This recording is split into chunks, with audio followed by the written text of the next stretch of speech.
रहता था, क्योंकि नाम लेके क्या करूंगे आप बताइए। नाम के लिए तो काम नहीं कर रहा हूँ मैं यहाँ पे, काम इसलिए कर रहा हूँ कि कोई मेरे से मदद मिल जाए, मेरे किसी को अच्छा हो जाए।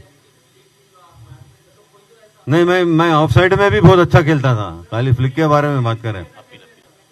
जुबलीज में जुबलीज में हम लोग बहुत अच्छा कर रहे हैं, और पार्टी एकदम बिल्कुल पॉजिटिव है, और हम लोग यहाँ से 100% जीतेंगे। और यहाँ पे मुझे कोई इसमें दो राय नहीं दिखती कि शायद मेरे ख्याल में बीआरएस थर्ड प्लेस भी आ सकती, बोल नहीं सकते, क्योंकि मेरा थिंकिंग है, जो मैं जो देख रहा हूँ जो कैंपेनिंग में, ऐसा लग रहा है कि बीआरएस थर्ड भी आ सकती। देखिए, बातें करने में बहुत होता है। मैं आपको एक चीज बताऊंगा जुबलीज के बारे में, आप जब बता रहे कि 2023 में मैं जब इलेक्शन जब लड़ा था, तो जब ही लोग को पता चला कि बीआरएस को पार्टी को और बीजेपी को ये पता चला कि अरे जुबलीज भी एक कॉन्स्टिट्यूंसी है, तब तक कोई किसी को पता ही नहीं चला। तो उसके बाद में लोग आने लगे, अरे यहाँ पे जुबलीज भी एक कॉन्स्टिट्यूंसी है। जब आपके चीफ मिनिस्टर थे, आपके म्यूनिसिपल एडमिनिस्ट्रेशन मिनिस्टर भी थे, और वहां के एमएलए थे, आप क्या डेवलपमेंट करें? जीरो डेवलपमेंट है।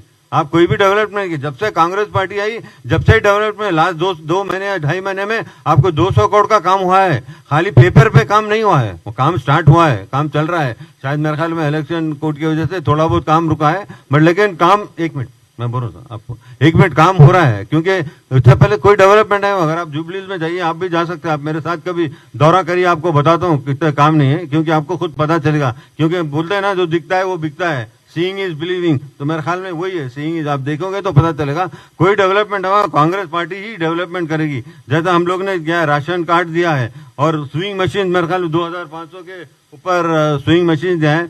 और उसके बाद में आप देखिए, बारीक चावल है, पहले बारीक चावल की बिरयानी मिलना हो तो बहुत मुश्किल होता था, पहले मोटे चावल में बिरयानी बनती थी। अब आजकल आप सब जने बारीक चावल बिरयानी खा रहे हैं, सीएम की बदौलत। और सीएम साहब ने एक बहुत जबरदस्त डिसीजन लिया, पूरे कोई भी स्टेट में बारीक चावल नहीं देते हैं यहाँ पे। और एक चीजें जो गारंटी हम लोग ने करा है, वो 100% वो गारंटीज पूरी होगी। कांग्रेस पार्टी कभी भी जो बोलती है पूरा काम करती है। ऐसा नहीं कि अब बोलने के, अभी बोलने के केसीआर साहब बोले 12% में 12% हो ही नहीं सकता।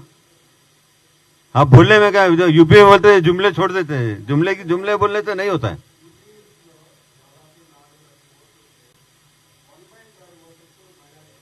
यस, नहीं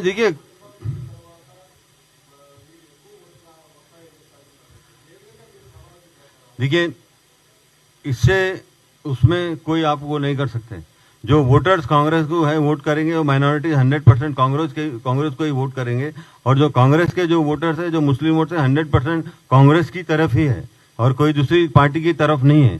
क्योंकि बीआरएस और बीजेपी एक ही है। अगर आप बीआरएस को वोट डालेंगे तो बीजेपी को डाले, वैसा है। क्योंकि अगर आप देखेंगे जो मैं कैंपेन जो हो रहा है अभी जुबलीज में, कई साल से, जब से बीजेपी लोग ने उनका टिकट अनाउंस किया है, तो कोई कैंपेन ही, बीजेपी वालों का कोई कैंपेन ही नहीं दिख रहा है। मैं इतने बार जाता हूँ तो कोई दिखता ही नहीं था। जब मेरे कैंपेन में, जब मैं इलेक्शन लड़ रहा था, हर गली में बीजेपी वाले लड़ रहे थे।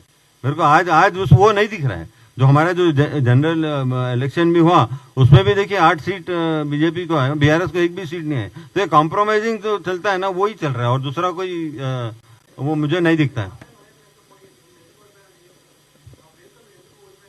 देखिए, जीतना हारना ये तो मेरे हाथ में नहीं है। मेरी तरफ से मैंने पूरी कोशिश की, मैं जितने भी करना चाह रहा था वो जितना भी कर गया। बट लेकिन वहां पे आपको पता है, मैं केस भी डाला था, मांगंडी गोपीनाथ के साथ केस डाला था। केस में हियरिंग भी हुई, आपको हियरिंग के बारे में भी सुना देता हूँ। जब ये लोग ने कहा था हियरिंग कर रहे थे, तो वहां पे उनके डिग्रीज के बारे में भी बात हुई थी हियरिंग में। मैं खुद कोर्ट में प्रेजेंट था, पूरे लोग काले कोर्ट में थे, मैं अकेला व्हाइट कुर्ता पैजामे में था। तो मेरे ख्याल में जज साहब ने भी मुझे देख लिया होगा वहां पे।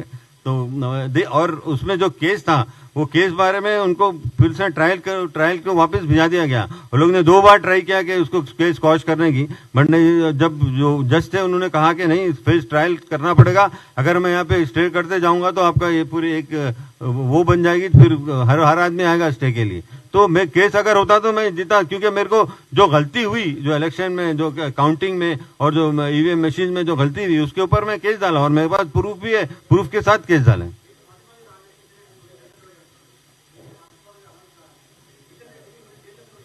सोम रेड्डी, अब सर देखिए, एक बात बोलता हूँ मैं आपको, बिल्कुल सुनिए। देखिए, किशन रेड्डी की मेरे बारे में बोलने से मेरी इज्जत नहीं गिरती, किशन रेड्डी साहब की इज्जत जाती। क्योंकि इतने बड़े नेता अपने आप को बोलते, ऐसे नीच किस्म के अगर स्टेटमेंट ना दिए तो मेरी इज्जत कुछ भी नहीं